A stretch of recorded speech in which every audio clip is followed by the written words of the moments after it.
¿verdad? Que era cuando los chicos hiperreactivos, o sea, rechazan los estímulos, o hiporreactivos, ¿verdad? Que buscan de forma desorganizada los estímulos, ¿verdad? Si bien este tema de alimentación, ¿verdad? Tal vez no se vea en los centros de atención de la caja, ¿verdad?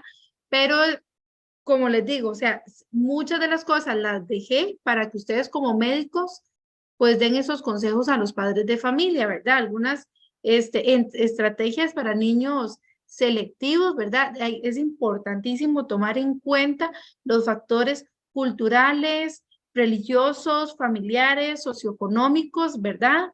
Es importante respetar, decir a los padres, bueno, respete el tema de que el niño no quiere el alimento, presénteselo, invítelo a comer, siempre tenga ese alimento no seguro. Cuando yo me refiero al alimento no seguro es el alimento que el niño rechaza, y cuando me refiero al alimento seguro es el alimento que el niño sí come, ¿verdad? Entonces sí es importante que lo tenga en la mesa, que de vez en cuando jueguen en las meriendas con el alimento que rechaza, para ir introduciendo poco a poco ese alimento. Bueno, parte de las estrategias es utilizar alimentos de diferentes texturas y de colores similares, ¿verdad?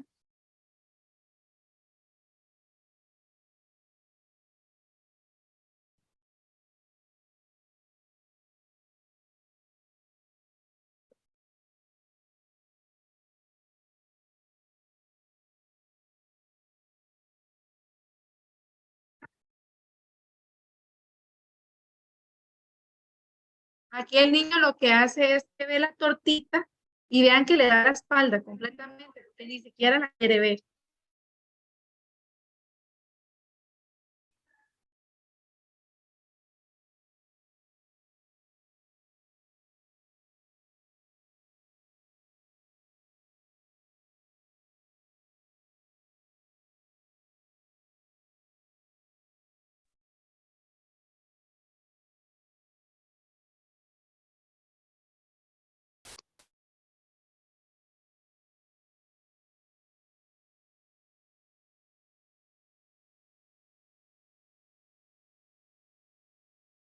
Y también es importante, digamos, cuando trabajamos con los chicos,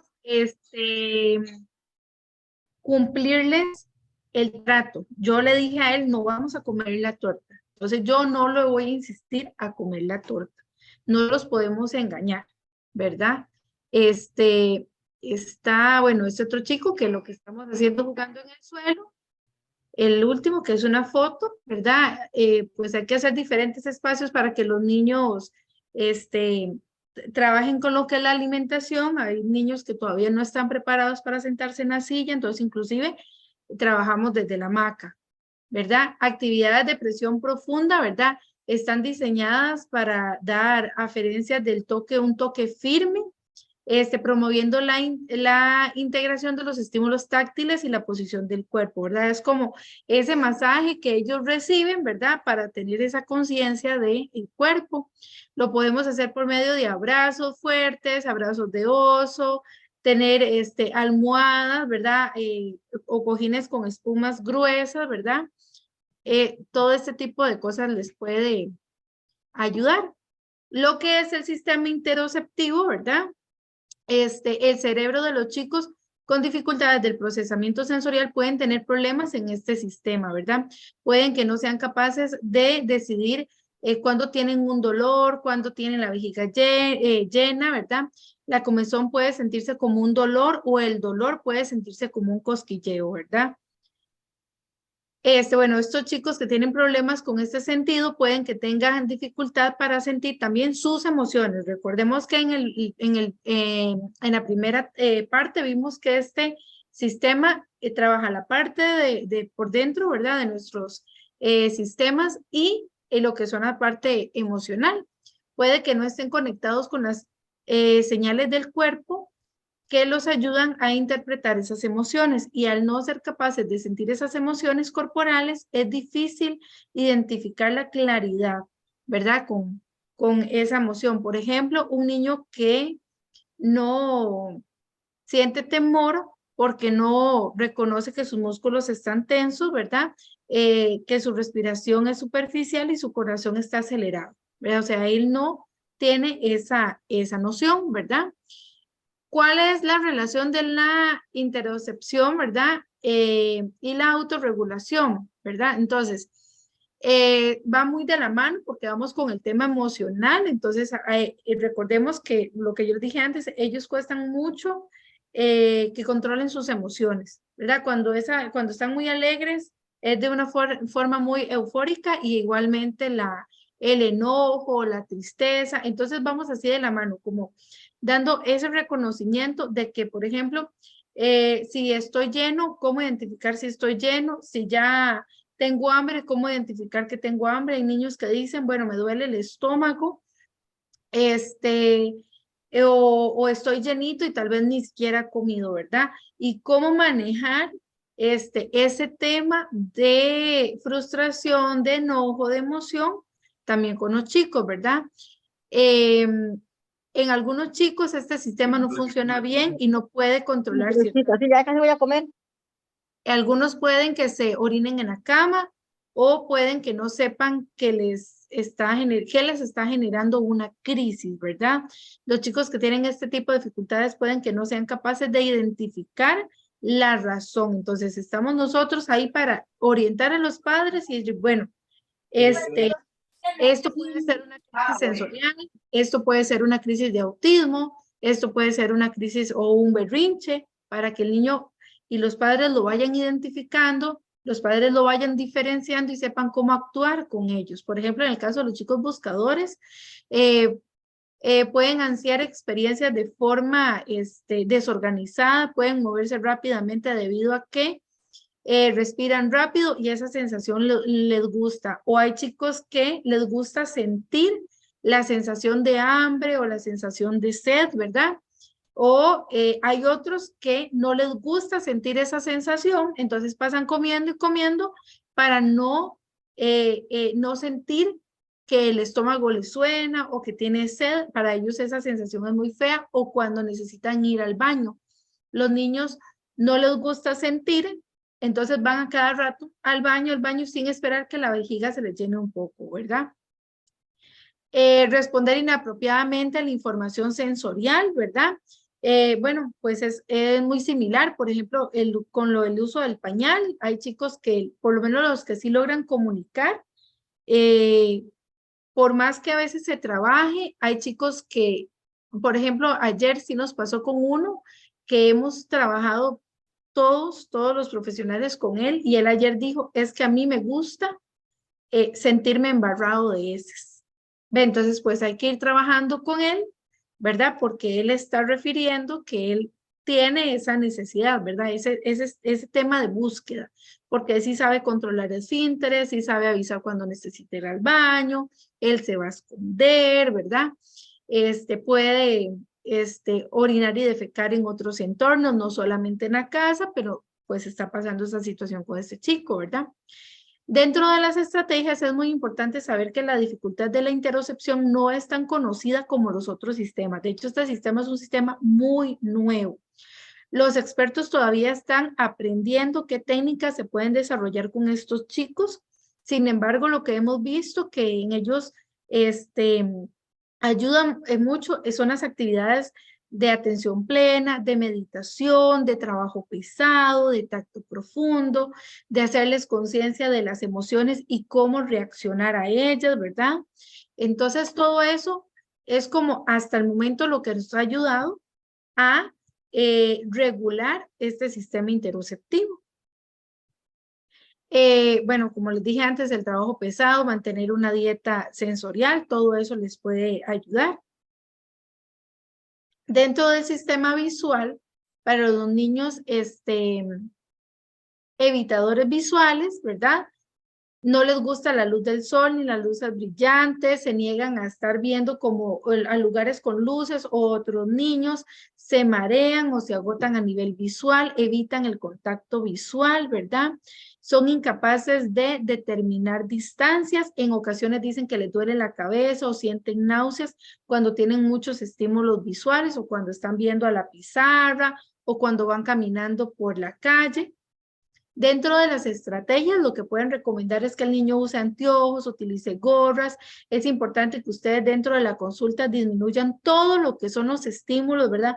Muchos colores en la pared, ¿verdad? Reducir las luces brillantes, saber cómo las van a utilizar, ¿verdad? Si son fluorescentes, si son luces individuales, luces blancas o luces amarillas. Use cortinas para tapar los armarios y los distractores. Entonces están estas imágenes, ¿verdad? Por ejemplo, lo que es la alimentación a un niño sensible visual, inclusive lo que es esta sopa, le puede parecer desagradable, donde yo le puedo presentar esta imagen a otra persona y puede decir, mira, qué rico, una sopa, ¿verdad?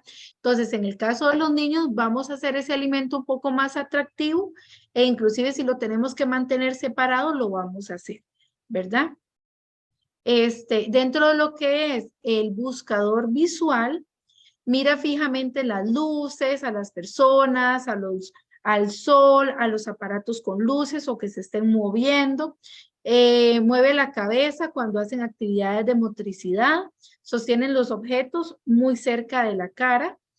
Dentro de las estrategias es importante agregar esas aferencias visuales porque recordemos que es una necesidad. Entonces, él necesita ver para estar tranquilo, para estar concentrado. Entonces, bueno, imaginémonos esos niños que les da miedo ir al doctor porque van a pensar que los van a inyectar, ¿verdad? Entonces, podemos tener materiales agradables para ellos con luces. Es importante siempre preguntarle a los papás, digamos, cuáles son esos sentidos que los regulan a ellos para que ustedes, bueno, viene la consulta, voy a preparar esto para tal niño porque yo sé que a él les gusta estar viendo las luces, pongo luces en un vasito y así lo puedo, así lo pueden atender, ¿verdad? Dentro de la parte del sistema auditivo, lo del niño evitador, demuestran demasiada emoción cuando escuchan algún ruido repentino, demasiada emoción cuando escuchan algún ruido alto, ¿verdad? O algún bullicio o algo que ellos consideren ruido. ¿Qué es lo que alguna persona con sensibilidad auditiva considera ruido? Algunas voces, algunos sonidos como las trompetas, el juego pólvora, o sea, el ruido molesto no es lo mismo para un niño que para otro niño, ¿verdad? Se enojan también con sonidos comunes. Dentro de las estrategias, anticipar sonidos que puedan estar en el entorno donde ustedes los van a atender, permitir el uso o promover el uso de los audífonos reguladores de sonido, disminuir la contaminación auditiva utilizando cojines, alfombras, ¿verdad? Donde el niño se pueda sentar, colocarlo lejos de ventanas y puertas donde puede pasar mucho bullicio. Y si hay una estimulación auditiva, pueden pedirle que salga, que los papás lo abracen, que le den algún masaje o preguntarle si llevan algún juguetito, algún muñequito que le dé seguridad y que él se pueda reorganizar para ustedes poder terminar la consulta, ¿verdad? ¿Ves? Este chico cuando va a terapia siempre utiliza los audífonos porque le dan pues esta seguridad. Sin embargo, es importante siempre exponerlos. Por ejemplo, cuando a este niño se le evaluó, él le tenía pavor a esta música y ya con la terapia, el niño ya va mejorando, ¿verdad? Es como hacer un 50 y 50. Por un 50, le busco estrategias, ¿verdad? Como los audífonos, como en entornos, que cualquier cosa puede pasar, ¿verdad? En un entorno en la calle, que puede pasar un camión, que puede pasar una motocicleta, ¿verdad? Sin embargo, en los momentos de terapia tenemos que hacerlos expuestos a esos sonidos para que el niño se vaya acostumbrando, ¿verdad? Nosotros tenemos que irlos preparando a ellos para el entorno social. ¿Verdad? Bueno, pueden recomendar los audífonos, tapones, ¿verdad? Que los niños también puedan escuchar música, no solo los reguladores de sonido, sino audífonos con música.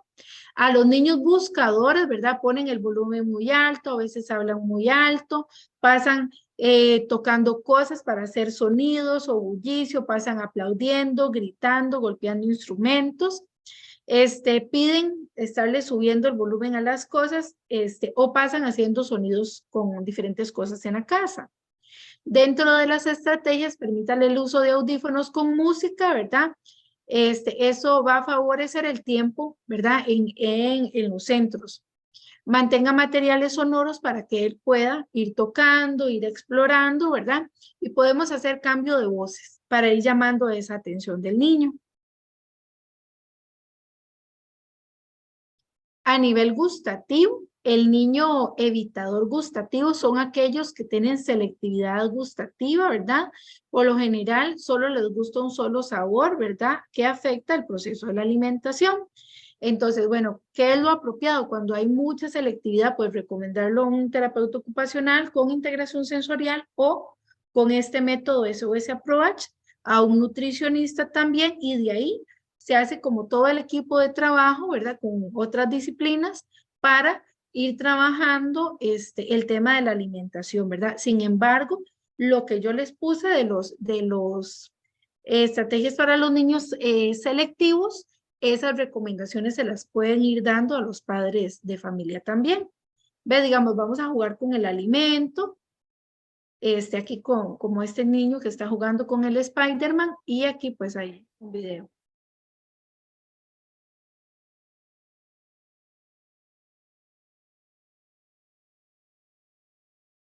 Aquí básicamente lo que hace el niño es quitarle la cáscara al alimento para poder comer, ¿verdad? Entonces, bueno, es un niño grande, entonces, ¿qué se le recomendó a la mamá? Que lo haga él. Si ya él de verdad le molesta, que lo haga él, no que la mamá no le esté preparando todo, sino vamos buscando esa independencia del niño para que tenga toda su función en la alimentación. Cuando el niño es un buscador gustativo, tiende a degustar alimentos fuertes, de sabores fuertes, ¿verdad? También lo que hace que comprometa el tema de la alimentación, ¿verdad? Piden constantemente el mismo tipo de alimento y volvemos igual. ¿Cuál es la estrategia? Bueno, si hay mucha problemática, si vemos que está fallo de nutrientes, porque que el niño esté bien en talla y peso, no quiere decir que el niño está sano, porque le pueden faltar nutrientes, ¿verdad? Recordemos que dentro de los nutrientes están frutas, verduras, proteínas, carbohidratos, harinas, ¿verdad? Entonces, de ahí es la importancia de este tipo de terapias para lograr que el niño se alimente apropiadamente, ¿verdad? Entonces, en este caso, lo que se hace es una evaluación donde se verifica si el niño, la dificultad es sensorial para que el terapeuta vaya trabajando, el terapeuta ocupacional, y luego pase, ¿verdad? O ya sea con el psicólogo, si hay una situación psicológica, o con el nutricionista, si hay una falla de nutrientes. Si solamente queda con falla de nutrientes, se pasa y lo sigue viendo el nutricionista.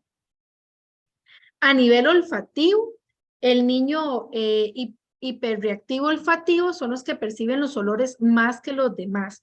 Tienden a estar oliendo la comida, los juguetes, la ropa, las demás personas. No toleran estar en restaurantes, ni oler perfumes, ni el olor de los inodoros públicos. Se distraen fácilmente con los olores, ¿verdad? Y de ahí pierden la atención. Es importante, le pueden recomendar a los papás, bueno, que pueden utilizar un dije, un collar con algún aroma que le guste al niño, y eso lo va a ir regulando. En el tema de los inodoros, utilizar un difusor para disimular los olores, utilizar un difusor en el consultorio, o disminuir cualquier olor que se esté presentando ahí, ¿verdad?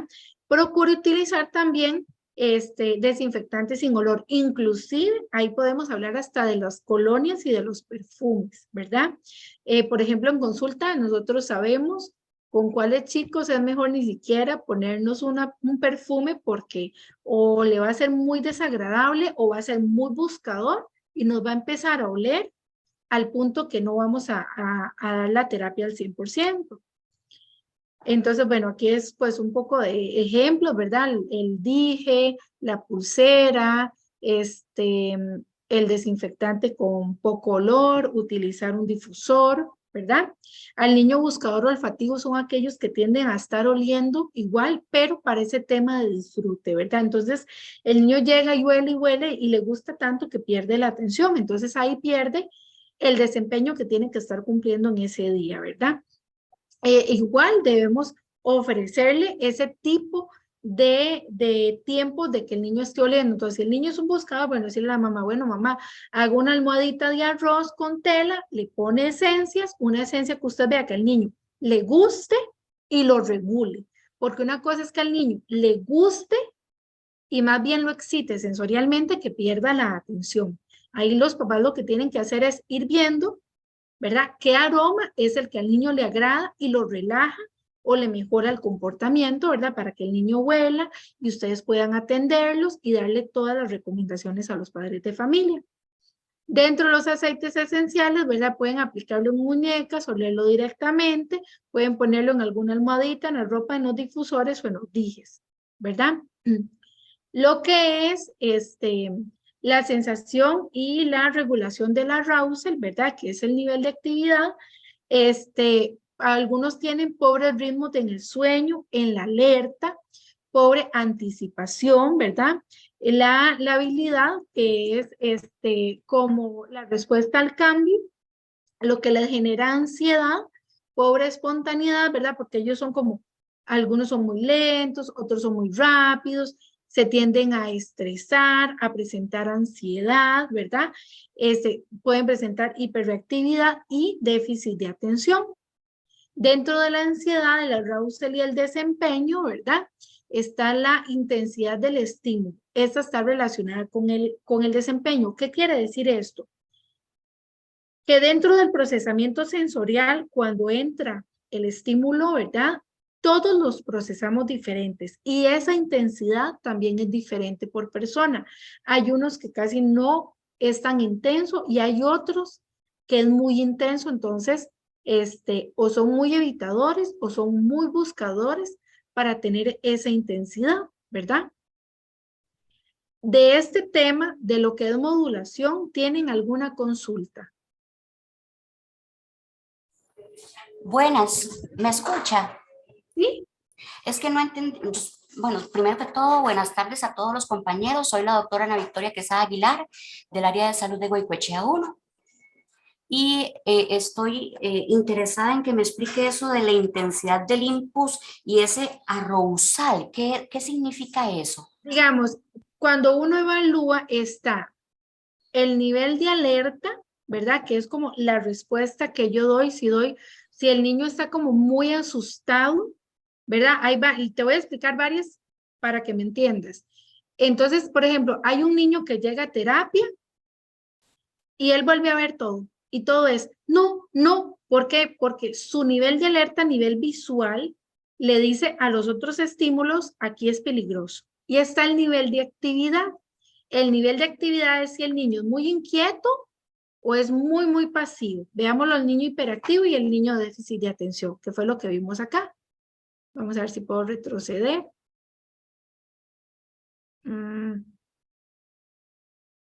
Ok, acá, ¿verdad? Entonces, ese es el arousal, el nivel de actividad, ¿verdad? Entonces, si el niño es muy, muy inquieto, obviamente su calidad de desempeño está afectado porque el niño no hace las transiciones, no se queda quedito, puede ser un niño ansioso, puede ser un niño que inclusive el sueño esté afectado, ¿verdad?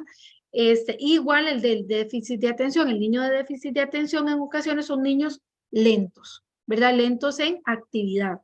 Sí, pueden ser también niños que hablan y hablan y hablan y hablan y hablan. En ocasiones pueden ser niños muy lentos a la hora de ejecutar algo, pierden el tiempo, se distraen, pasan pensando en otra ¿Puedo hacer, cosa. puedo preguntar una cosita? Es que Ajá, tal vez esto es la primera vez que yo escucho este término de arousal. ajá. Entonces, me queda la duda porque yo tengo, bueno, una hija que tiene TEA. Ujú. ya tiene 16 años y ella me dice que a veces ella se levanta y se siente metida en una burbuja y que necesita Coca-Cola para sentir que sale de la burbuja. Eso es lo que me dice. O sea, como que no tiene ese nivel de actividad, como que se siente dormida. Correcto, está como somnolienta. Exacto. Y entonces dice que necesita eso para poder sentirse de una forma diferente y como que ya está como alerta, ¿verdad? Y solamente en los Entonces, periodos de sueño. perdón, Y solamente en los periodos de sueño te lo dice. solamente cuando se levanta. Exacto. Ajá. Recuerde que las personas con autismo tienen trastornos del sueño. Digamos, inclusive usted puede ver que ella duerma bien, pero este, el sueño profundo en ellos puede decaer. O sea, ese sueño no va a ser relajante, no va a ser desgastante para ellos. Entonces, por eso ella se levanta así, se levanta cansada, se levanta somnolienta porque pasa algo en ese sueño. Vea que arriba dice el sueño, ¿verdad? Y la alerta. Por eso ella está así. Me imagino que la alerta de ella también es lenta al responder, ¿verdad? Entonces puede ser que pase algo ahí, que hay que cambiarle en ese sueño para que ella, digamos, se despierte mejor, se despierte con un nivel de actividad y un nivel de alerta apropiado. ¿Sí me Muchas entiende? gracias. Sí. Sí, Y la otra era que decía usted de lo de las luces. Me llama la atención porque ella ahora más bien dice que le decoren en el cuarto de esas luces que cambian de color rojo, verde, amarillo, azul, y entonces eso parece una discoteca. ya se lo pintó. No, quiere que le pongan eso, que parece una discoteca. Y si le pones eso, puede ser que le suban la alerta. Sería que lo intentes a ver cómo te va. Gracias. Con mucho gusto. Sí. Yo No tengo sé una si duda tiene. Ajá. en cuanto a selectividad, por ejemplo, en alimentación. ¿Hay alguna otra patología que el niño sea tan selectivo al comer como en el autismo? Sí, claro, digamos, hay niños típicos, o sea, sin ninguna condición de autismo, que son selectivos alimenticios. Ajá. O sea, no necesariamente tienen que tener autismo para tener selectividad alimenticia. No, pero alguna otra patología que se asocie a hiperselectividad de la alimentación. Otra patología, Ajá. de ahí es que hay un montón. Digamos, ¿Como están cuáles? los chicos con parálisis cerebral, los chicos con, hay unos con encefalitis, los niños con TEA, hay chicos con trastorno de hiperactividad, hay niños típicos con trastornos de la alimentación, Ah, hay otros que son propiamente alteraciones muy fuertes en alimentación, ¿verdad? ujú. Pero es que es muy diverso. Porque sí he visto niños con hiperactividad, muy hiperactivos, pero no tan selectivos al comer. Y sin Ujú, embargo, hay otros chiquitos que los mandan por trastornos alimentarios que son sumamente selectivos, ¿verdad? Que uno a ujú. veces no sabe ni qué recomendarles a los papás. Ujú, ujú. Sí, es que por eso es tan importante, digamos, por eso doña Adelaida decía ese método. Este, bueno, yo soy una que si yo digo, bueno, si yo voy a trabajar, yo quiero hacer las cosas bien hechas, digamos. Si bien hoy es mucho del tema de integración sensorial, nada de autismo, pues mucho lo de lo mío es autismo. Y por eso yo llevé esta certificación del SOS Approach. Es interesantísima, interesantísima. Y ellos mismos explican, digamos, cuando uno evalúa, yo voy a evaluar si el niño es selectivo, si el niño es problemático o si el niño es quisquilloso alimenticio. Y de ahí vemos, digamos, es como toda una lista que uno hace, cómo lo come, cómo es la textura, cuánto come, cómo muerde, ¿verdad? Porque hay que ver si es sensorial, si es motor, si la parte del niño, la parte oral, no está preparada ahorita con respecto a la edad del niño. ¿Ves? Es mucho lo que uno investiga en estos chicos para saber por dónde iniciar. ¿Ves? Entonces, en este caso es muy importante, digamos, como un equipo interdisciplinario, ¿verdad? Entre varias profesionales, para saber y determinar qué es lo que tiene, qué diagnóstico a nivel de alimentación le vamos a dar y por dónde vamos a iniciar la terapia con ellos, ¿verdad? Muchas gracias. Con mucho gusto. No sé si alguien tiene otra pregunta. Dos manitas levantadas. Primero Yolanda Sánchez. Adelante, Yolanda. Buenas tardes a todos. Vea, tengo una paciente, una pacientita, creo que está en el kinder, debe tener 5 o 6 años, no recuerdo muy bien la edad, pero me la llevan a la consulta porque dice la mamá que ella no se orina en la noche, pero todo el día pasa orinándose. Entonces, la llevan al baño a cada rato, le limitan hasta la cantidad de líquidos que se toma. Es un problema porque se orina hasta en el kinder, la chiquilla se esconde la ropa interior porque está mojada. Es una niña adecuada en el lenguaje, de hecho, cuando la entrevistamos y todo, parece una niña normal, ¿verdad? Sin ningún trastorno, pero le pasa eso y en la noche no se orina, solo se orina en el día. O sea, tiene como fuga de orina. Yo le he hecho de todo, ¿verdad? Y físicamente la niña no parece tener nada. Entonces, ahora que estabas hablando de ese niño que como que se defeca, ¿verdad? Porque le gusta la sensación, me llamó muchísimo la atención porque me parece que esta niña puede estar en ese problema, porque en realidad le hemos hecho de todo y no encontramos que tenga nada por lo cual la niña se esté orinando. Y ella es consciente, ella sabe que tiene que esconder las cosas porque la mamá la regaña. De hecho, ya la pusimos a que ella misma lave la ropa interior, ¿verdad? Entonces ya sabe que si se orina tiene que lavar los calzones. Ujú. Y el Ey, papá dice, el papá dice que ha mejorado un poquito con eso, ¿verdad? Con que ella es más consciente de que se orinó y de que esto y que puede, de que ella misma tiene que encargarse de asearse, además de que ya la mandan con un montón de calzones al kinder, ¿verdad? Para que ella se cambie porque se estaba hasta aislando, porque ella se orina, entonces ya no se quiere mandar por el tobogán ni nada porque ya sabe que huele a orines. Ajá, Pero o sea, no lo logra, digamos, como, sí lo ha logrado controlar un poco. ujú. La he mandado a hacer ejercicios también como este tipo de ejercicios de Kegel, ¿verdad? Como de que stripe, tratar de que ella sienta ahí la vejiga y todo, ¿verdad? El papá dice que ha mejorado, pero sigue orinándose. Entonces, de ahí me parece que podría ser, me llamó mucho la atención y más bien muchas gracias porque me parece que de ahora puedo recomendarle tal vez que, que lo manejemos por esa vida de esa necesidad de la niña de tal vez tener una sensación, ¿verdad? Que no la había tomado en cuenta antes. Y la parte emocional también es importante. Ver, digamos, si ella controla las emociones, porque si no es una niña muy ansiosa, que ella está alerta a si me orino, porque la impresión que me da es que ella, al estar despierta, ¿verdad? No le gusta sentir la sensación de la vejiga llena. Entonces se va orinando, se va orinando, se va orinando, o la tiene tan llena que se aguanta y se orina. Habría que ver cuál es la situación con ella ahí, ir trabajando con ella. Si hay una psicóloga que también se la puedan referir, ¿verdad? Para que ella tenga ese control de las emociones, puede recomendarle también como actividades de estiramiento, de relajación, yoga para niños. Del yoga para niños, veámoslo así, es muy propioceptivo. Y los sistemas básicos, que son el vestibular, el propioceptivo y el táctil, sabiéndolos trabajar, son aquellos sistemas que me regulan los demás sistemas. ¿Ve?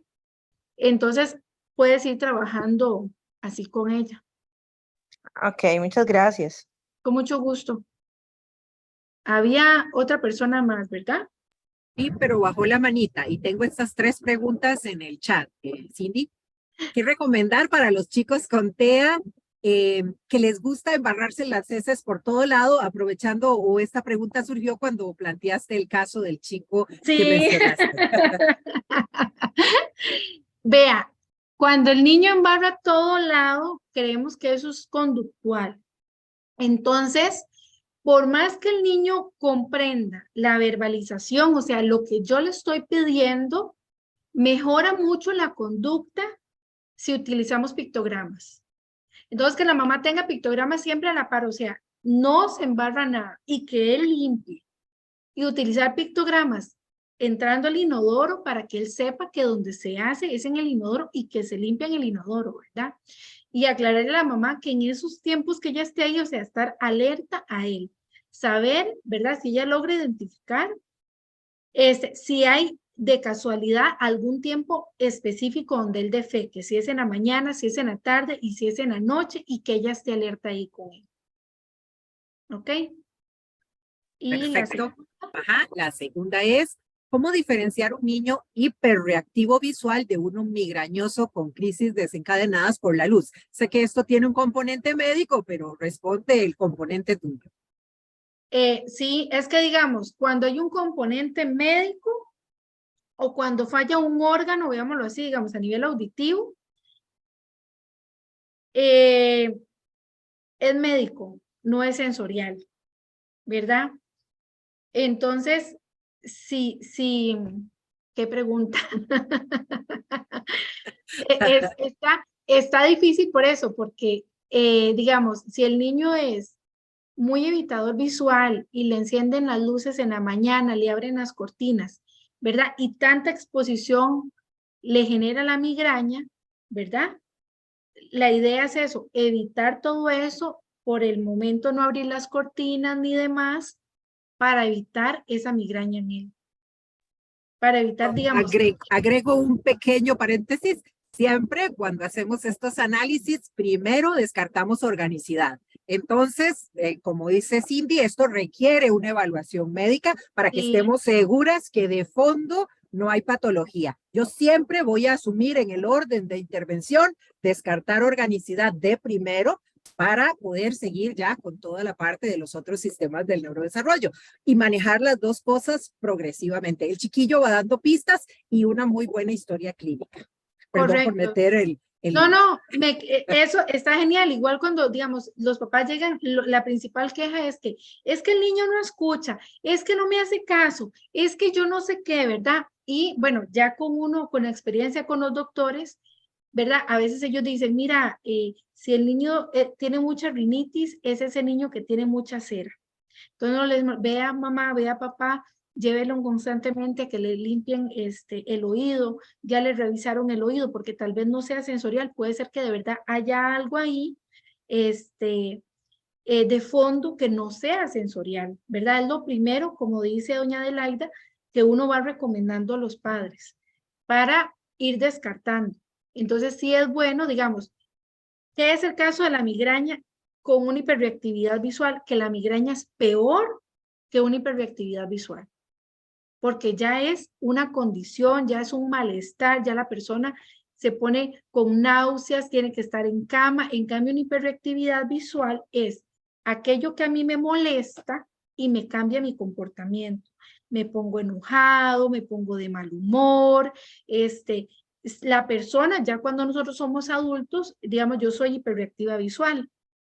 Entonces, si aquí en mi casa me abren las cortinas de un pronto a otro, ellos saben que la mañana conmigo se va a poner fea, pero yo ya lo sé, porque yo ya soy adulta y ya identifiqué esa sensibilidad en mí. Entonces yo apago, cierro cortinas y durante la mañana, poco a poco, voy abriendo cortinas para que esa sensibilidad no me moleste. ¿Ve?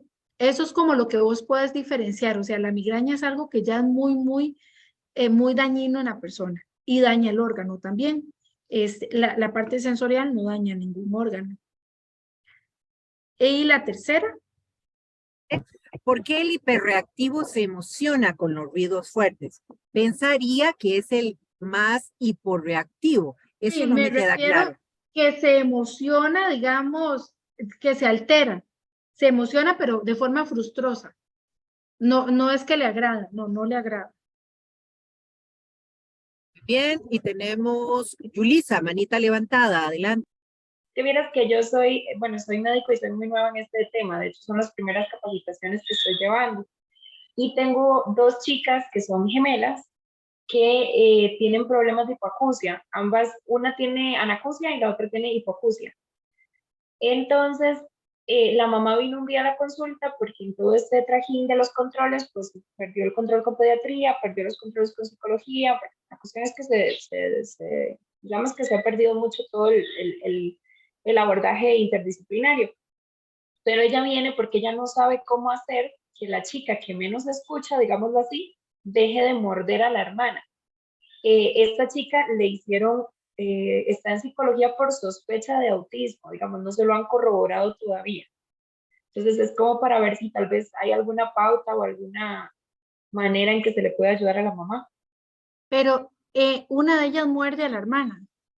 Una, digamos, de las que ellas son muy interesantes. Una chica es súper callada, súper quieta, y la otra es súper terremoto, tremenda, y dice que cada vez que se le dice que no a algo, como no escuchan bien, la mamá dice que ella no sabe si la chica comprende. Y cuando quiere algo y no la comprenden o le dicen que no o no se lo dan, lo que hace es por morder. Se frustra. Ujú. Sí, Sí, en ese caso yo lo pero que le... dice que es que muerde a la hermanita muy duro y que incluso tuvo un problema con trabajo social porque pensaron que era que la niña la agredía, a la otra chica. Ajá. En ese caso, digamos, ahí vos me estás diciendo dos cosas importantes, digamos, lo que es comportamiento, o sea, lo que yo reacciono al entorno. Y imagínese usted que no escuche, que no te entiendan, ¿verdad? Que no te puedas comunicar bien, entonces entras en una frustración. Entonces, de ahí viene el comportamiento a morder. ¿Qué es importante ahí? Que mamá vaya a trabajar con terapia de lenguaje para, por el momento, utilizar pictogramas. El uso de pictogramas no quiere decir que el niño no vaya a hablar. El uso de pictogramas es un método aumentativo y alternativo de la comunicación que le puede permitir al niño mejorar en ese momento para luego llegar, digamos que decir, al lenguaje, a la parte verbal. Eso por un lado, ¿verdad? De lo que tú me decías que cuando la niña pide algo, pero también me decías cuando la niña le niegan algo o le dicen que no. Cuando a la niña le dicen que no, y ella quiere, insiste, yo quiero el confite, pero no es hora de comerse el confite y muerdo a la hermana, eso sí es conducta. Conducta es lo que yo decido hacer en el entorno, si yo decido portarme bien o si decido portarme mal. Ya eso sí también es conductual, que también, digamos, con el tema de los pictogramas se le puede ayudar a ella. Y poniéndole Perfecto, muchas gracias. límites, con mucho gusto. Gracias. Y cerramos el bloque de preguntas con Ángela, que tiene manita levantada. Adelante. Hola, buenas tardes. Muchas gracias por la charla. Ahí tal vez yo que me perdí un poquitito y quería como que me quedara claro que usted estaba hablando que hay 3 sistemas que nos ayudan a regular el resto, pero me perdí. ¿Cuáles 3? La base, el vestibular, el propioceptivo y el táctil. Ok, vestibular, propioceptivo y táctil. Esos son los sistemas meramente de integración sensorial, ¿verdad? Ya este es el segundo diagnóstico a nivel sensorial, que es el de discriminación o percepción sensorial, ¿verdad? Bueno, es por la falta de percepción, ¿verdad? El niño con baja respuesta sensorial pareciera no percibir los sentidos, ¿verdad? Da menos respuesta a las aferencias, es como que lo toco y no responde, ¿verdad? Le busco movimiento y no responde. ¿Cómo identificarlo? No reacciona al chocar con otros, no se da cuenta de las lesiones pequeñas, son tranquilos o apartados, no interactúan adecuadamente para jugar con sus pares, de buena conducta, lentos, torpes, no se dan cuenta de los estímulos de su entorno, ¿verdad? La falta de percepción vestibular, recordemos que esa parte vestibular tiene que ver con lo que es el movimiento. Son propensos a los accidentes, son menos coordinados que otros niños, no se dan cuenta de los movimientos o cuando los cambiamos de movimiento, no les gustan los movimientos, las nuevas experiencias de movimiento, tienden a estar sentados, de pie, recostados, pareciera que se cansan fácilmente o son perezosos. ¿Cuáles de las estrategias? Brindar oportunidades de movimiento, ¿verdad? Antes de iniciar o terminar algo, tener dentro de una dieta sensorial, ¿verdad? O sea, lo que hacemos durante el día, hacer actividades de movimiento, sentarse en las bolas, usar bolas como brinca-brinca, saltar, mecerse, girar, bailar, deslizarse de un tobogán, ¿verdad? Quiero aclarar aquí que aquí es donde vamos a ver qué es la importancia de un terapeuta ocupacional a un terapeuta ocupacional con integración sensorial. ¿Por qué?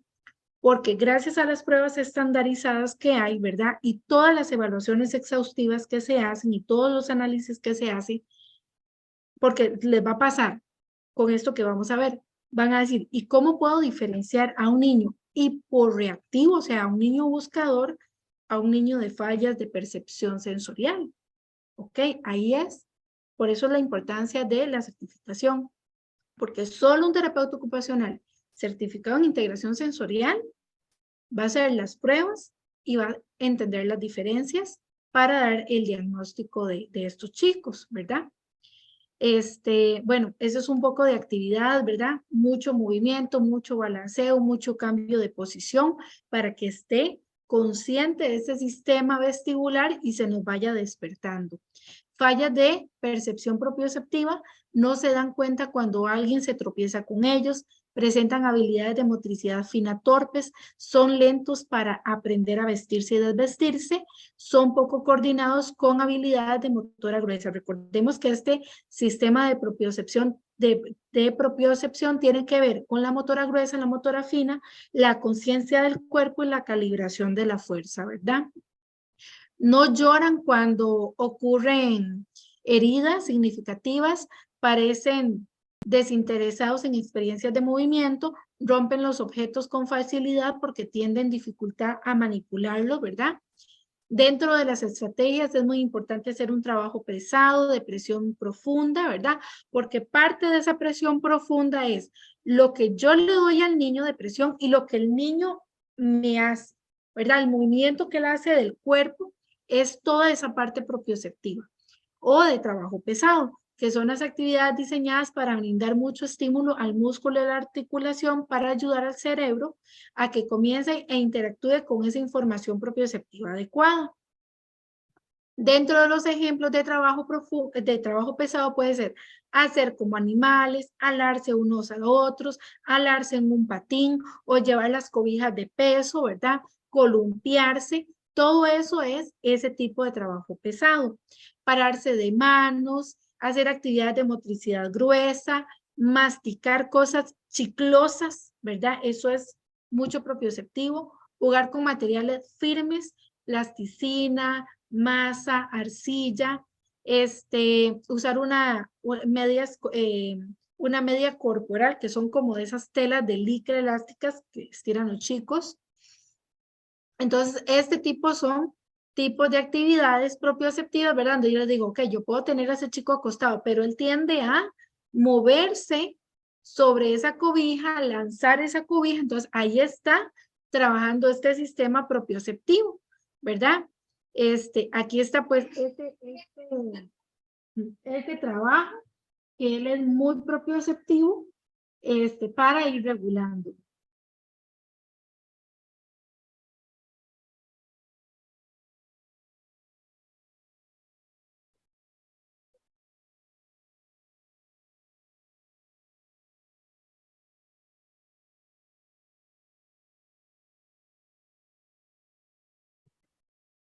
Y lo que son las actividades también, digamos, de ponerles fichas y que el niño haga los diferentes movimientos.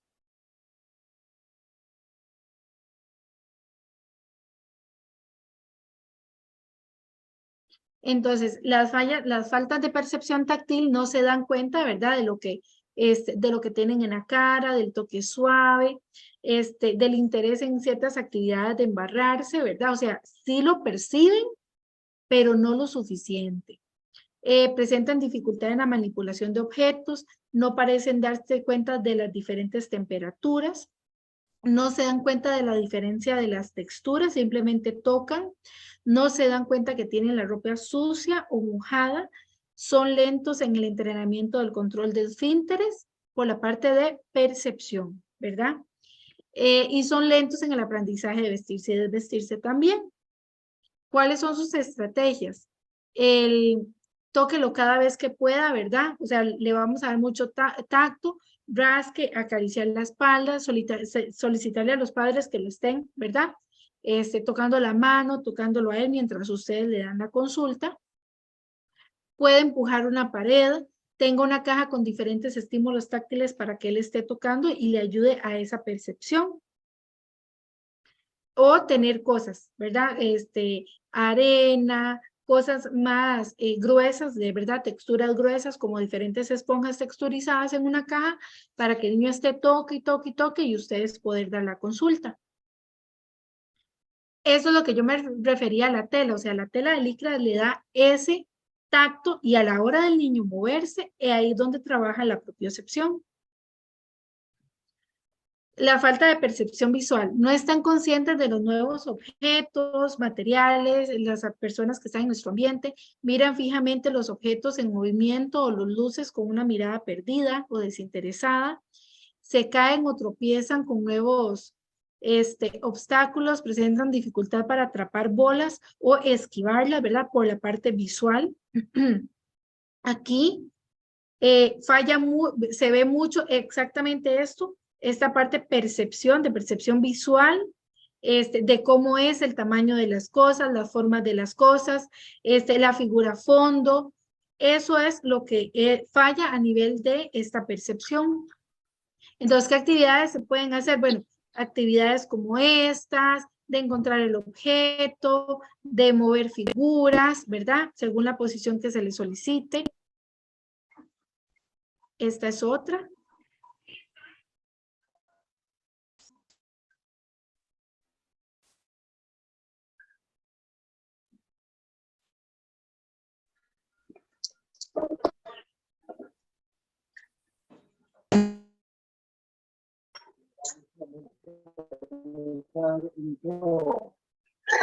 Mucho dinero en marco, seguro.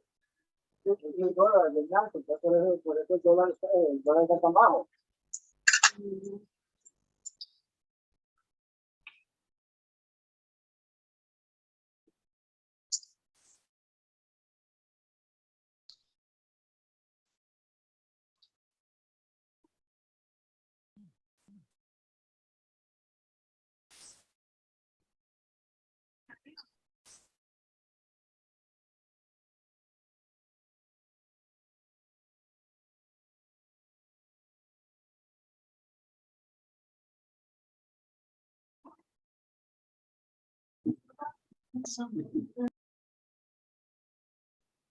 La falta de percepción auditiva parece que no están conscientes de los ruidos, tanto los fuertes como los comunes, ¿verdad? Escuchan los fuertes, pero ya cuando es muy fuerte, ¿verdad? Responden lento o no responden al comando verbal.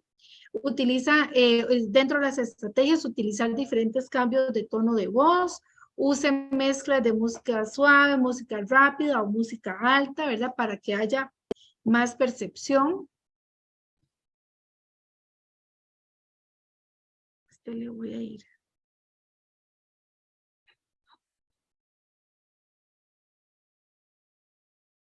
Ve, pues ahí uno le hace el estímulo y pues, ya no responde.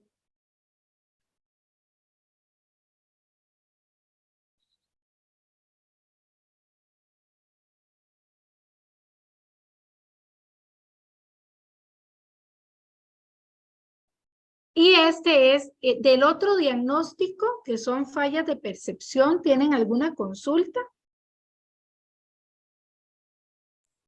Una pregunta en el chat que nos plantean de dónde se venden las cobijas de peso. Regáleme un tirito porque ya llegó la luz, entonces para encender Perfecto. la luz. Ya, ahora sí.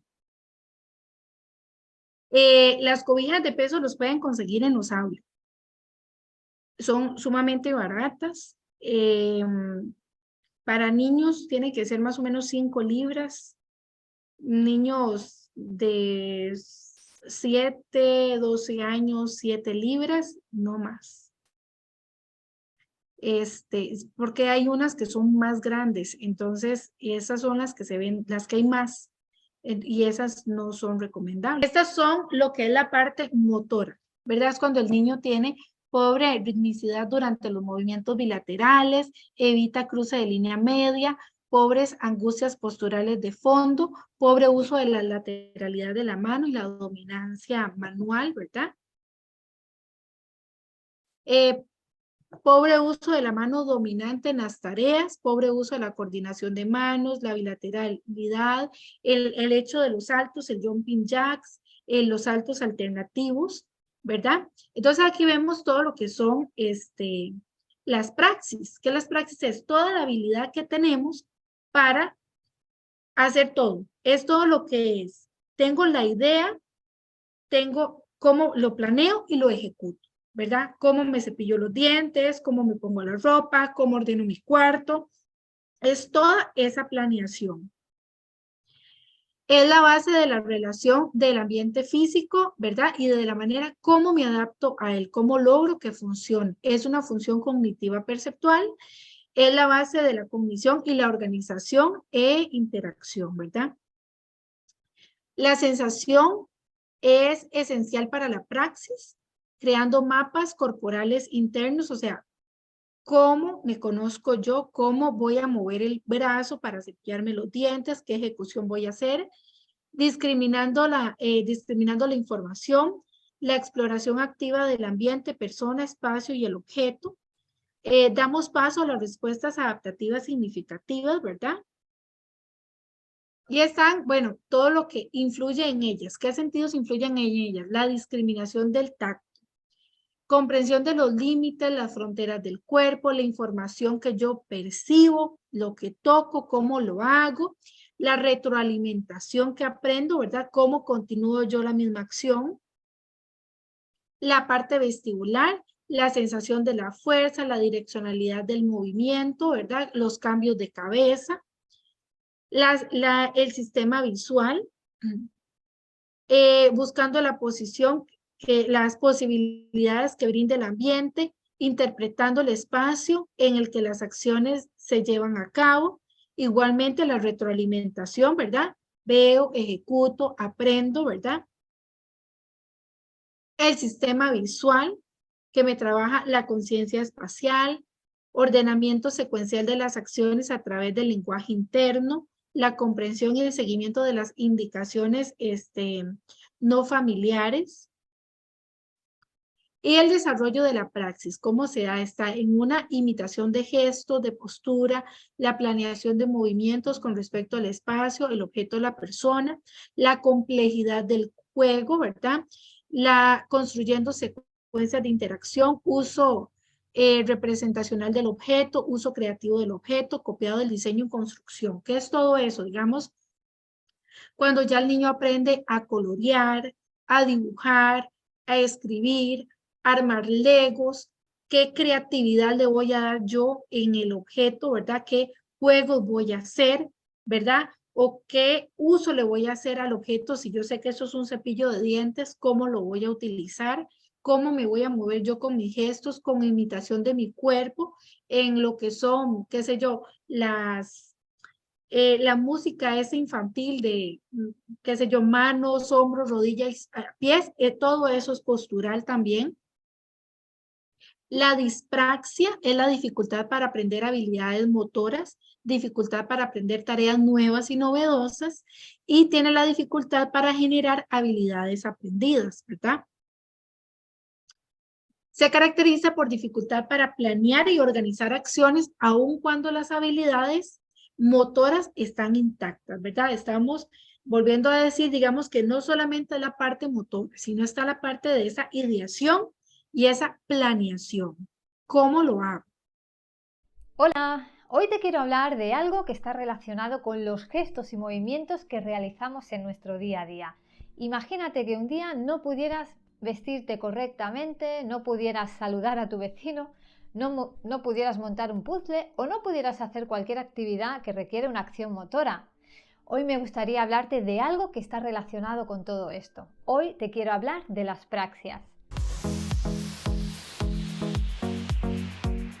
¿Qué son las praxias? Las praxias es ese proceso neurológico que concibe y planea los movimientos que realizamos en cada tarea y en cada acción, tanto para vestirte, ducharte, saludar, escribir, reírte.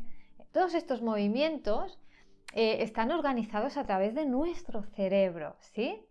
El proceso práctico, las praxias están formadas por 3 etapas. Este proceso está formado por 3 etapas. La etapa número 1 es la ideación, la etapa número 2 es la planificación y la etapa número 3 la ejecución. Empecemos primero por la primera etapa, la ideación.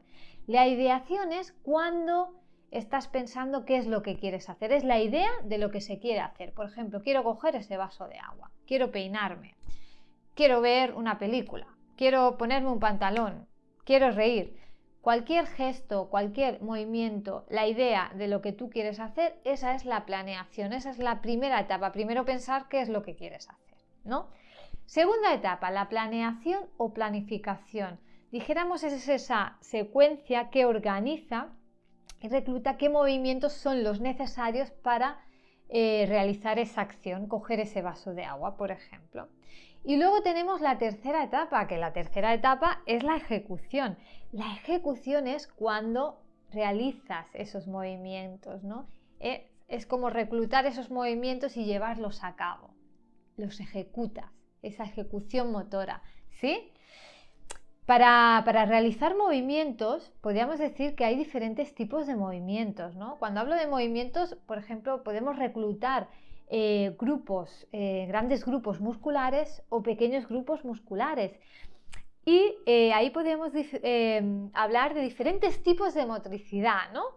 Motricidad fina, cuando se reclutan pequeños grupos musculares, o motricidad gruesa, cuando reclutas grupos musculares grandes, ¿sí? No es lo mismo, por ejemplo, coser, ¿vale?, que saltar, ¿verdad? Saltar o correr será motricidad gruesa y coser o realizar algo muy fino con destreza fina, eso sería más un movimiento de motricidad fina, como coser, montar un puzzle, dibujar, escribir, son movimientos más que requieren grupos musculares más pequeños. Hasta ahora hemos sabido qué son y cómo funciona este proceso práctico, ¿no? Cómo está formado por cada etapa que está formada este proceso, ¿no? Pero ahora imagínate que este proceso práctico estuviera afectado, que un paciente pudiera tener las praxias afectadas. Cuando una praxia está afectada, se le suele llamar, el nombre común es apraxia. La apraxia es esa alteración neurológica en ese movimiento. Dijéramos que la persona tiene como una afectación, hay una disociación entre lo que se quiere hacer y la ejecución motora. La persona, tu paciente, está entendiendo la orden que tú le estás pidiendo, está entendiendo y sabe qué debe hacer, pero no es capaz de realizar ese movimiento. Hay ahí como una rotura, ¿no? Una rotura en esa idea, a nivel cerebral, ¿no? A nivel cognitivo, hay como esa afectación en lo que tú quieres coger ese vaso y sabes que lo quieres coger, pero no puedes hacerlo. Y sabes cómo se coge, pero no puedes hacerlo, ¿sí? Tenemos diferentes tipos de apraxia. Tenemos 4 tipos de apraxia. Tenemos las apraxias ideatorias, apraxia idiomotora y número 3, apraxia visoconstructiva, y la cuarta son las apraxias orofaciales. Empezamos por las apraxias ideatorias. Las apraxias ideatorias tienen que ver con los gestos y movimientos que realizamos. Son gestos y movimientos muy sencillos que realizamos en nuestro día a día, como saludar a alguien, decir no o silencio. Estos pequeños gestos de comunicación tendrían que ver con las apraxias ideatorias.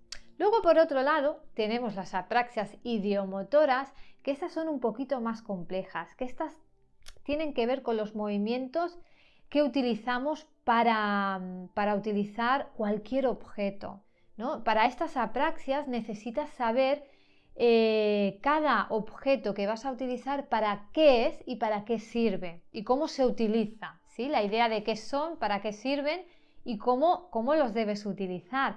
Por ejemplo, una apraxia idiomotora sería peinarse, lavarse los dientes, ¿sí?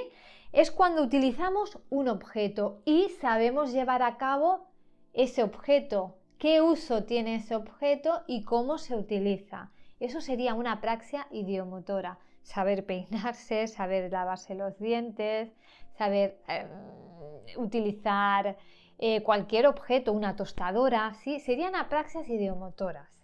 Y luego tenemos, por otro lado, las apraxias visoconstructivas, que estas apraxias tienen que ver más con movimientos organizados que hacemos en tareas que son movimientos más en el espacio, como por ejemplo, pongo ejemplos, ¿no? Que parece algo muy extraño esa definición. Por ejemplo, escribir, dibujar, vestirte, montar un puzzle, un rompecabezas, montar un mueble. Por ejemplo, estas serían apraxias más visoconstructivas que tienen que ver más con relaciones espaciales, esos movimientos, ¿sí?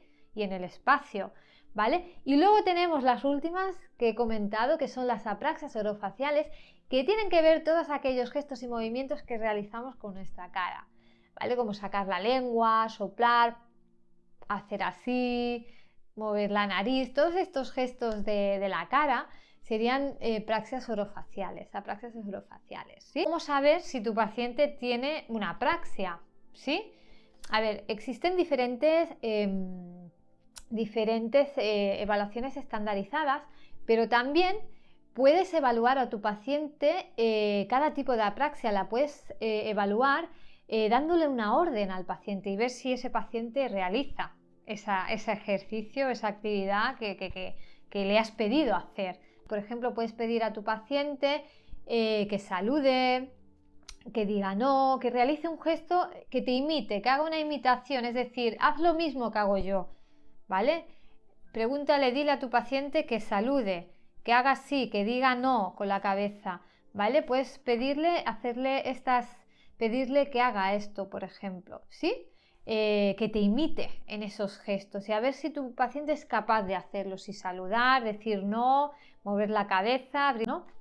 ¿Cómo sabrías tú, ¿no? ¿Cómo puedes saber si tu paciente tiene una afectación en este tipo de apraxia, ¿no? Si tiene esa apraxia ideomotora, pues por ejemplo puedes pedirle al paciente pues trabajar las AVDs con ellos y con él, y cuando estás trabajando esa actividad, ¿no? De la vida diaria, pues darle el peine, un peine que se peine, o darle la pasta de dientes y el cepillo de dientes y que realice esa secuencia, ¿no? De saber utilizar ese cepillo de dientes y utilizarlo de forma correcta y en la secuencia y pasos correctos, ¿sí? Ordenadamente.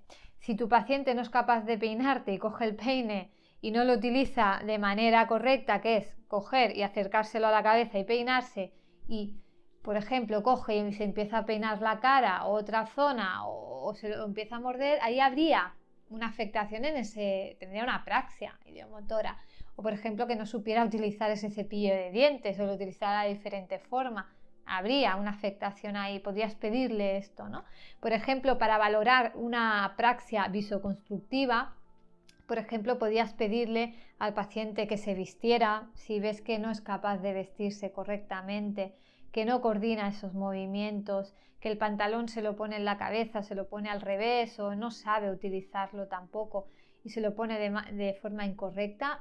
Es probable que tu paciente tenga esa afectación, tenga esa apraxia. O por ejemplo que no supiera capaz le pides, por ejemplo, también otra opción sería pedirle que dibujara un círculo y no supiera dibujar ese círculo, o que montase un rompecabezas y tampoco te lo supiera montar o coser. Podría haber esa afectación visoconstructiva, ¿no? Esa apraxia visoconstructiva. Orofacial, ¿no?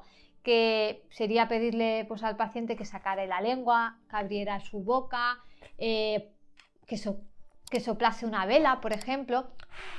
Si tú ves que no es capaz, que entiende todo lo que le estás pidiendo, pero no es capaz de hacer esta acción, este movimiento, esta actividad, esta secuencia de movimientos, pues entonces aquí seguramente tuviera una apraxia orofacial tu paciente.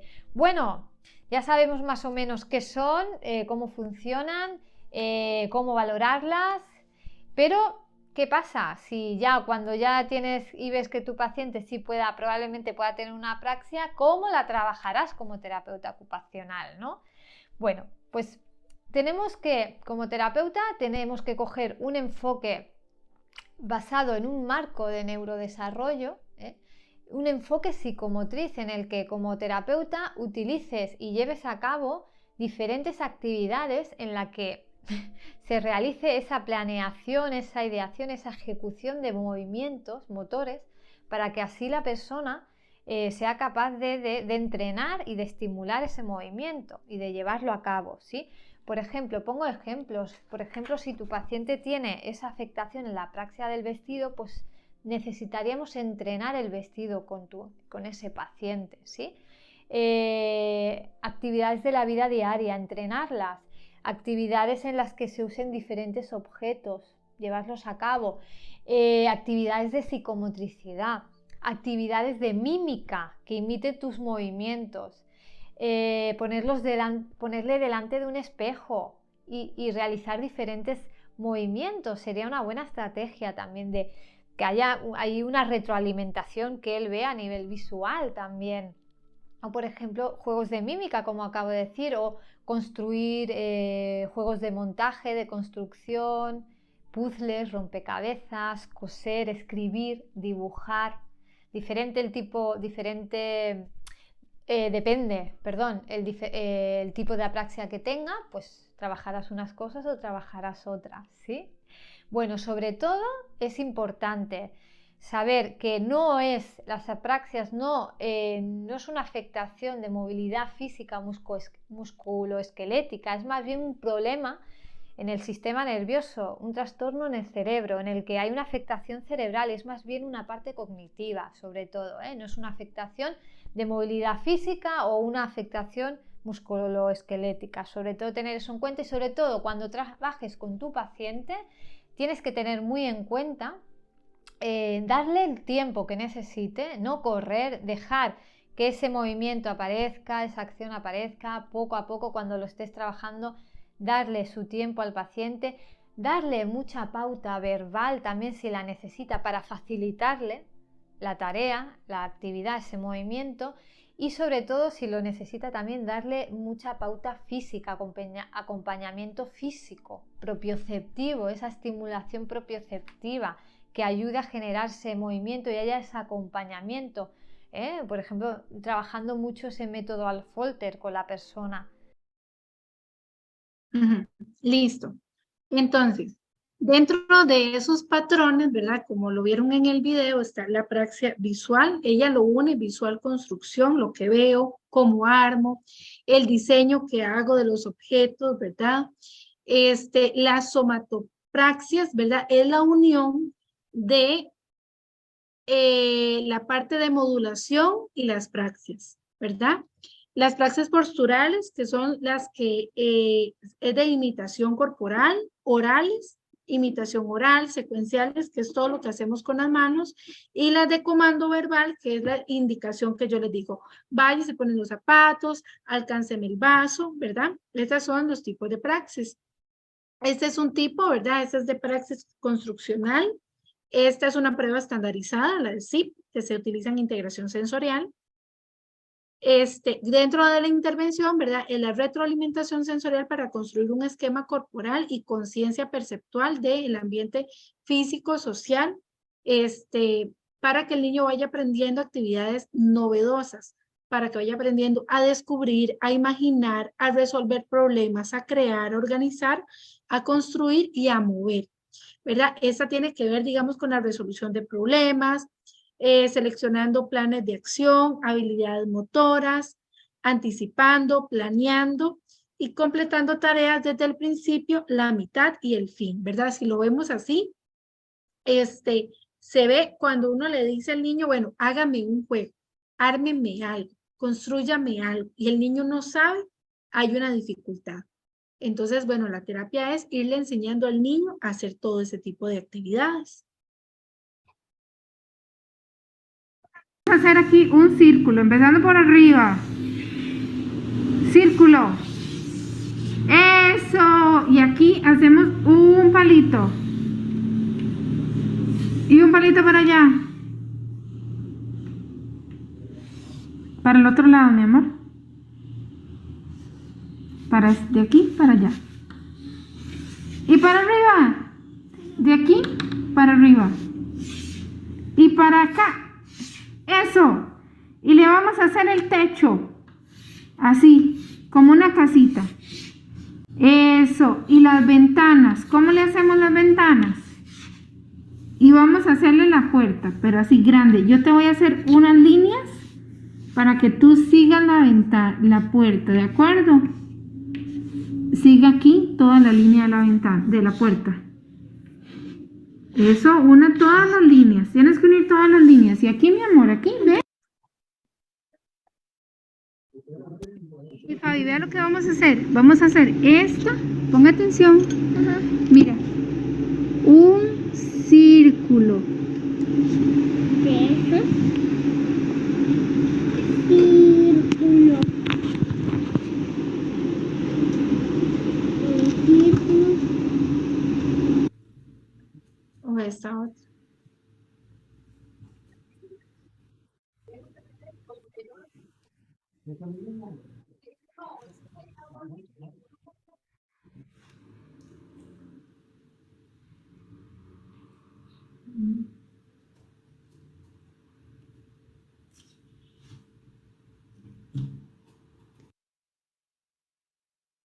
Ok. ¿Ya?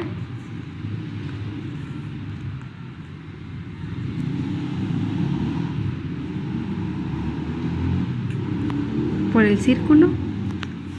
Por el círculo. Tiene que salir por aquí. ¿Ves? Por aquí. Muy bien. ¿Otra vez?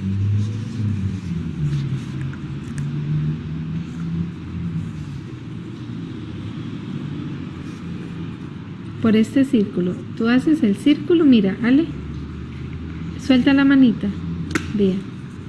Tú haces el círculo así. Si es este el que vas a escoger, como está por abajo, tiene que pasar por arriba y salir por aquí. ¿Ok? ¿Cómo pones las puntillas del cordón?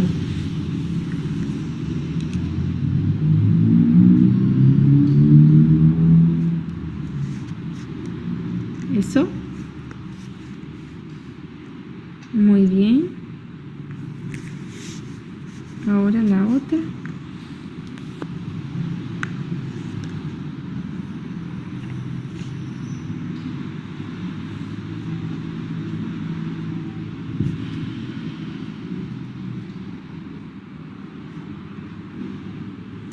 Eso.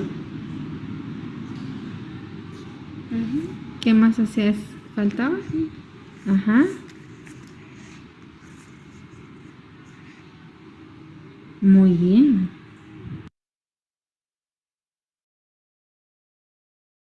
Esas son otras.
Muy bien.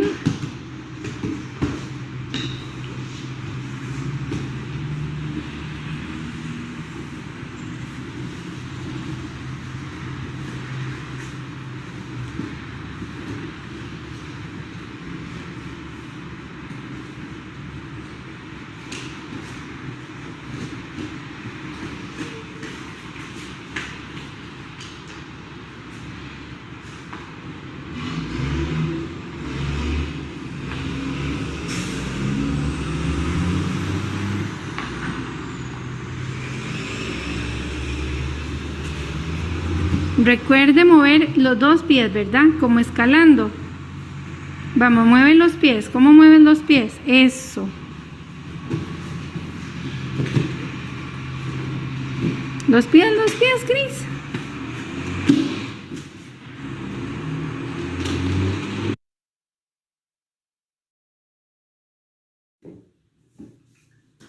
A ver. De nuevo. A ver, para atrás. Ahí es donde yo me Para atrás, tras, Mueve tras. las piernas. Como el cangrejo para atrás. Eso, muy bien. Ahora para adelante. Eso, excelente.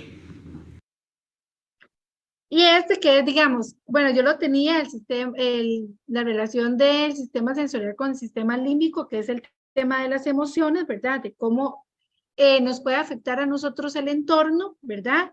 Si estamos en un entorno agradable, en un entorno seguro, pues nuestro sistema sensorial se va a mantener regulado pero sí, pues cambia ese entorno, ¿verdad? Esa parte emocional, pues también se va a detonar con la parte sensorial, ¿verdad? Yo doy mucho el ejemplo, por ejemplo, de los chicos del PANI, digamos, yo tuve la oportunidad de trabajar ahí por servicios profesionales y en su mayoría eran chicos buscadores, ¿verdad?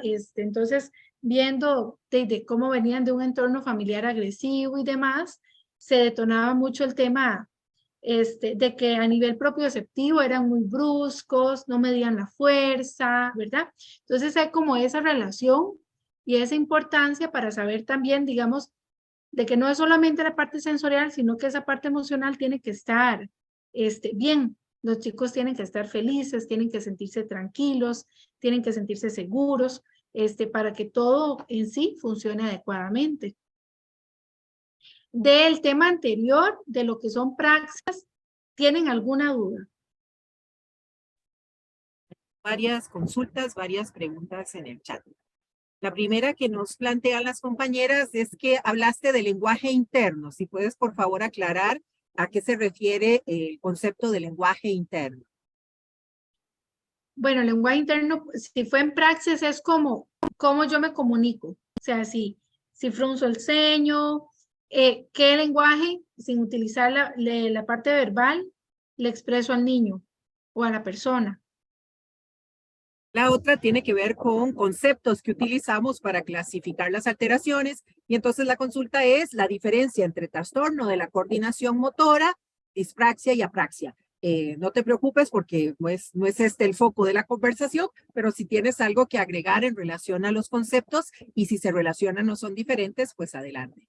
Nosotros lo conocemos básicamente porque en el video se decía praxia, pero nosotros lo conocemos como dispraxia, ¿verdad? Y se clasifica, bueno, como toda la clasificación que vimos antes, la dispraxia visoconstructiva, la dispraxia ideatoria, la dispraxia postural.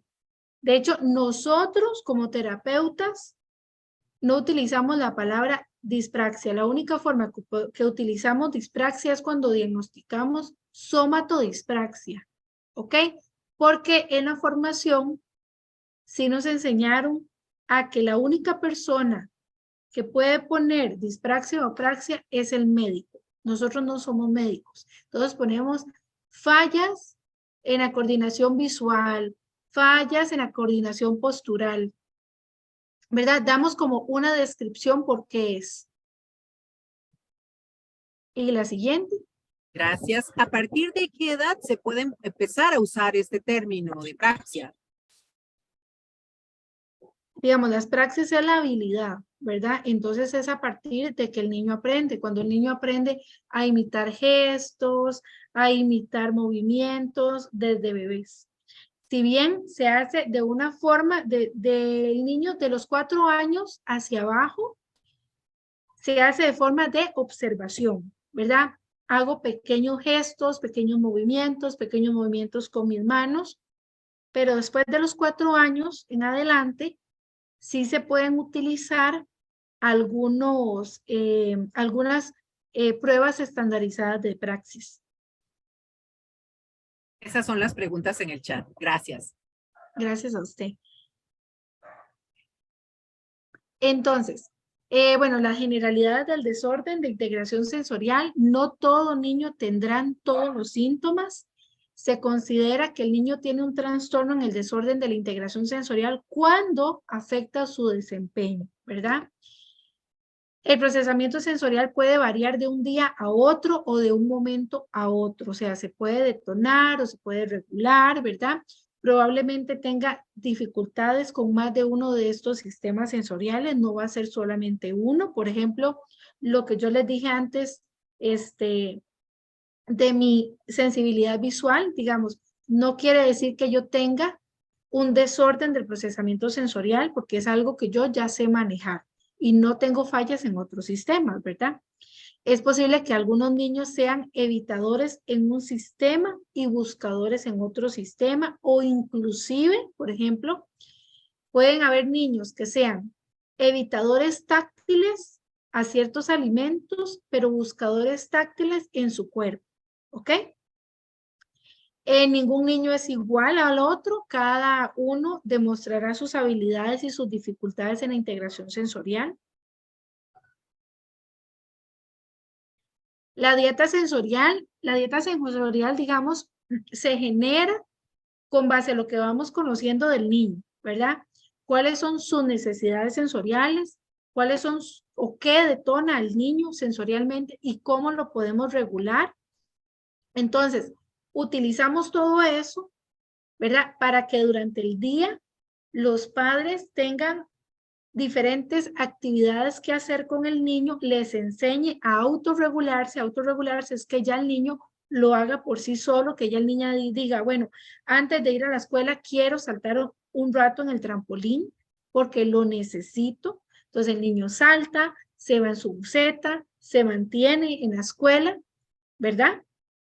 Entonces, de eso se basa esa dieta sensorial, de los diferentes sentidos sensoriales que podemos aprovechar y utilizar en el entorno para que el niño funcione apropiadamente. Entonces, dentro de las estrategias para el entorno físico, ¿verdad?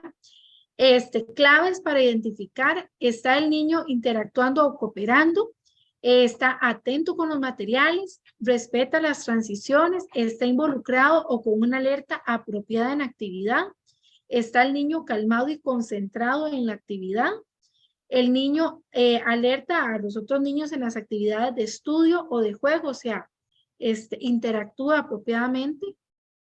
Entonces, ¿cómo podemos ser nosotros parte de ese estímulo? Monitoreando nuestro tono de voz, siguiendo una rutina apropiada, simplificando las instrucciones, ofreciendo opciones apropiadas, prevenga dificultades o problemas. Digamos, aquí algo muy importante, inclusive en esta clase de chicos, es el uso de pictogramas. Sea un niño verbal, sea un niño no verbal, el niño pequeño aprende más de forma visual. Entonces, inclusive, ustedes pueden tener ahí pictogramas y explicarles qué van a hacer con él para que el niño no se altere. Entonces, eso va a hacer que ese entorno físico mejore en él.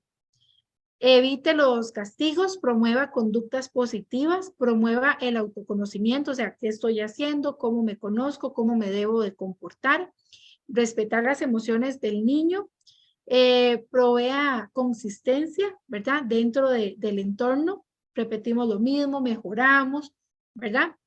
Parte de lo que es integración sensorial, nuestra primera percepción en el niño nunca va a ser conductual, va a ser dentro del comportamiento. ¿Qué está pasando que el niño hace eso? ¿Verdad?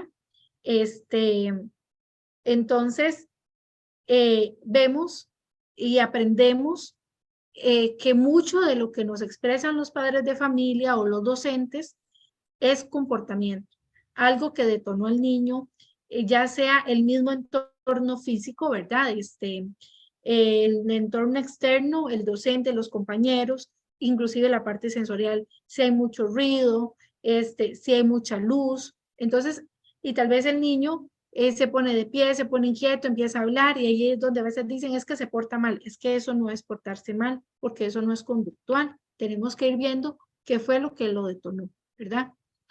Dentro del entorno visual, un ambiente vestibular con movimiento, con balance, rotación de los niveles de actividad, que hacemos actividades calmadas y una actividad activa, una actividad calmada, una actividad activa, oportunidad de una actividad del buscador vestibular, o sea, que el niño tenga la oportunidad de estarse moviendo, uso de actividad supervisada para evitadores y de baja respuesta vestibular, o sea, estar atentos a los niños que tienen miedo, ¿verdad? Por ejemplo, miedo a los ascensores, miedo a las escaleras eléctricas, ¿verdad? Entonces, darles como otra opción de utilizar mejor las gradas, ¿verdad? Con el fin de satisfacer las necesidades de todos los niños, se debe de crear un área de motricidad gruesa, ¿verdad? Dentro del aula. Como yo les explicaba, parte de esto también es para docentes.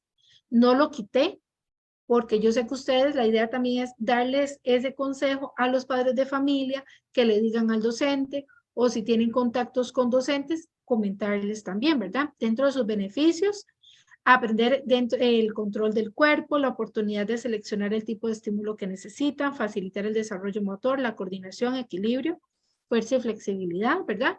Diferentes materiales que pueden tener en el espacio externo.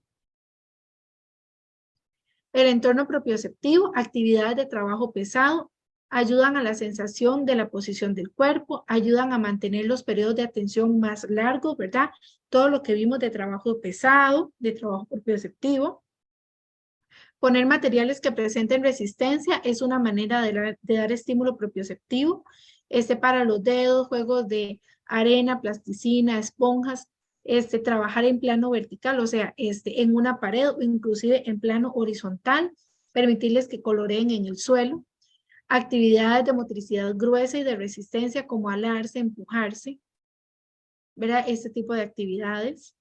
Inclusive, digamos, se me ocurre que antes de entrar, qué sé yo, en el consultorio, poner una rayuela y que los niños pues brinquen y ya entren a la consulta. En esta niña que está en estos tubos, pues esto acá en Costa Rica no hay.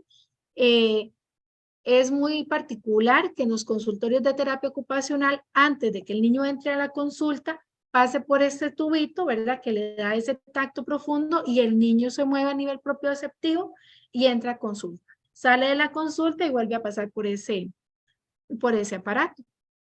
Dentro del entorno táctil, el ambiente debe tener superficies con texturas para que el niño cumpla sus necesidades, use el toque firme, introduzca las aferencias de tocar de un tiempo, ¿verdad? O sea, solo un tiempo. Ubique un centro de yo toco, o sea, yo te voy a tocar, te voy a comunicar. Estos son diferentes materiales que pueden utilizar. El entorno visual brinda a los niños el sentido del espacio, use cajas a alturas indicadas, que todo tenga rotulación o imágenes, use mobiliario bonito y agradable para ellos, con una luz apropiada, luz cálida, luz la artificial que sea adecuada, utilizar luz natural, cortinas, que tenga el sentido de profundidad, que todo esté organizado. Reducir el desorden, ¿verdad? Que no estén como todos los juguetes ahí acumulados en el consultorio, sino que sea visualmente agradable para los niños. Por ejemplo, está este video.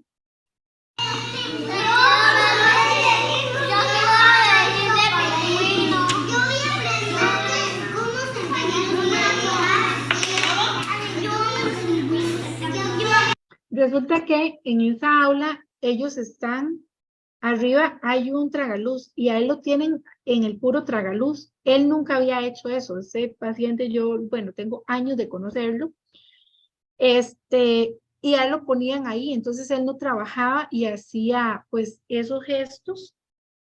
Y era del hecho de que lo tenían en el tragaluz y la luz le molestaba. Bueno, eso es lo que no debería de haber en un espacio, ya sea terapéutico, en el aula, en consultorios, en la casa. Lo ideal es tener entornos físicos agradables, lisos, que utilizamos algo, lo volvemos a guardar, ¿verdad? Para no hacer como esa contaminación visual.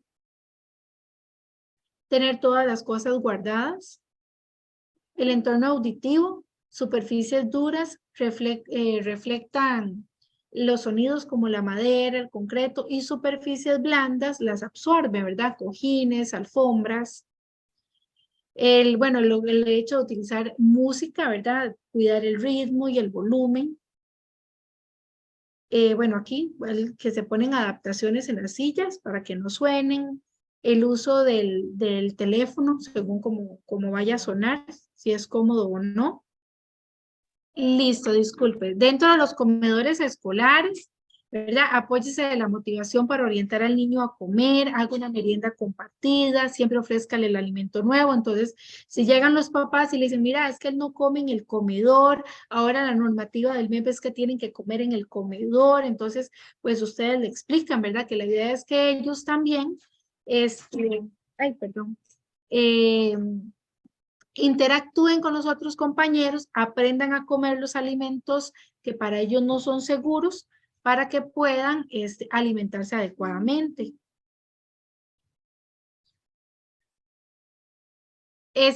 Digamos, le pueden ofrecer implementos atractivos a los padres para que el niño pueda ir probando poco a poco esos alimentos.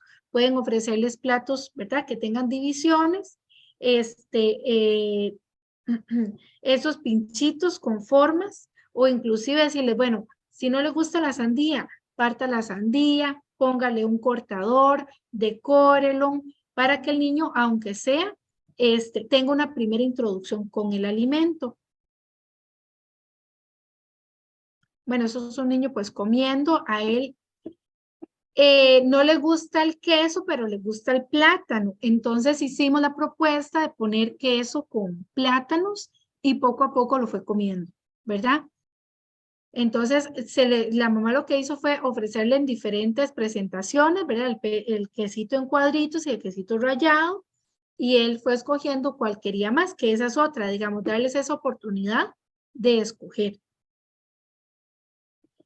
Y la diferencia entre lo que es integración sensorial y estimulación sensorial, ¿verdad? Que la estimulación sensorial, vamos a ver, regáleme un momentito porque es que no veo las imágenes.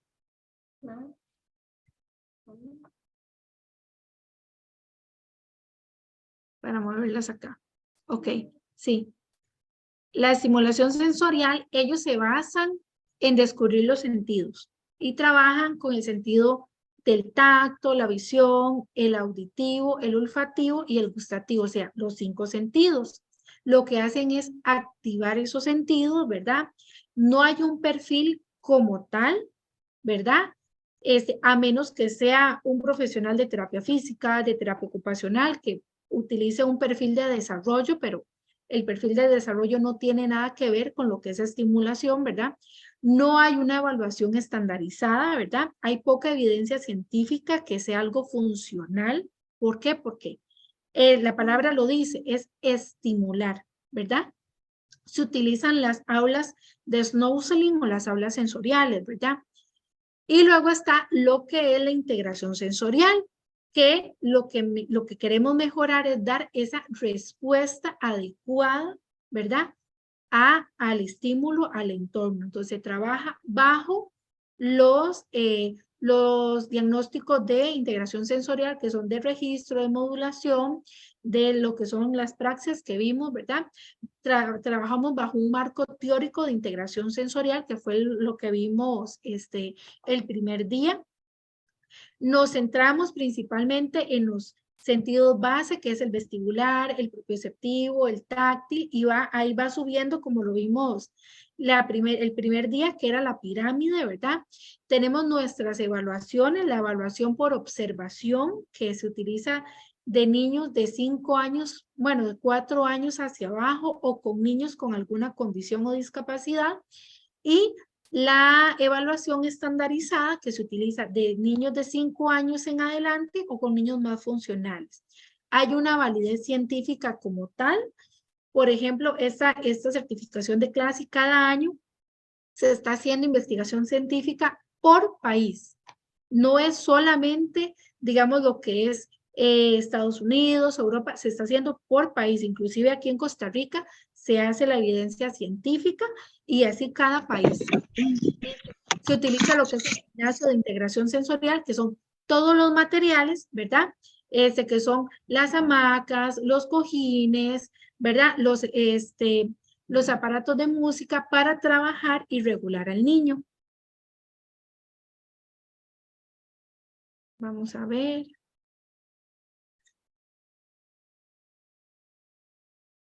Y aquí pues terminé antes de tiempo. No sé si tienen alguna consulta.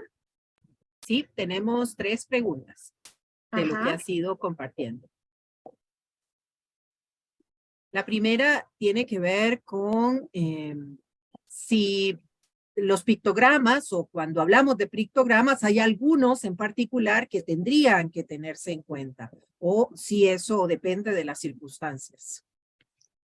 Eso depende como de las circunstancias, sí, digamos, por ejemplo, yo en terapia utilizo imágenes concretas. La imagen concreta es que yo le enseño al niño, le hago la rutina que vamos a hacer el trampolín, que del trampolín vamos a pasar al cilindro. Esas son imágenes concretas, ¿verdad?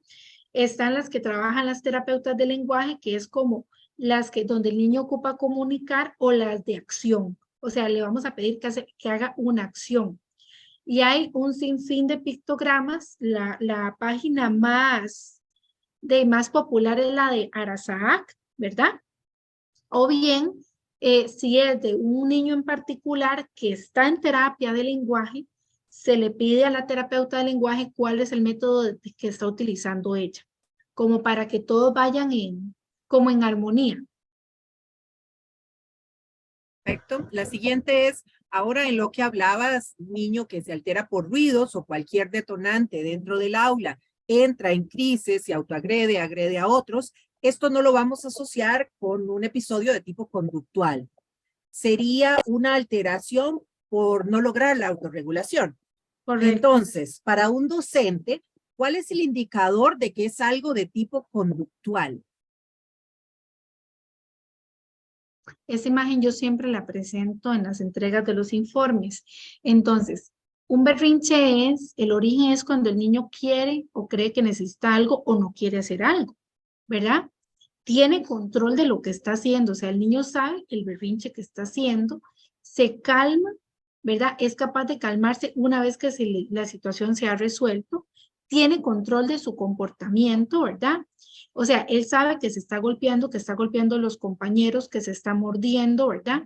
Reacciona, o sea, tenga el niño algo o no, siempre vuelve a ver al adulto, como diciendo, yo quiero eso o yo no quiero hacer eso. O sea, eso es pero típico.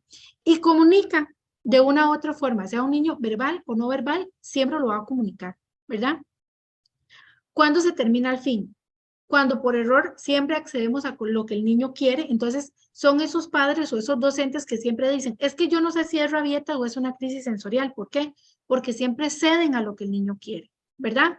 O cuando se dan cuenta que no van a conseguir lo que quieren, ¿verdad?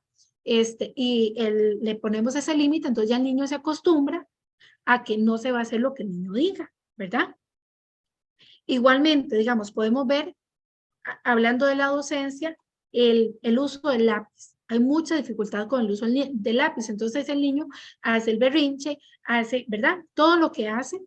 Sin embargo, a nivel de terapia ocupacional, la percepción que nosotros tenemos es, ok, ¿qué pasa con ese lápiz que el niño hace el berrinche? Obviamente, ¿verdad? Ya cuando uno lo evalúa, hay una dificultad en el agarre, una dificultad en la fuerza, una dificultad en la precisión del lápiz. Por eso al niño no le gusta colorear, no le gusta escribir, no le gusta dibujar, ¿verdad? Entonces ya eso no es conductual.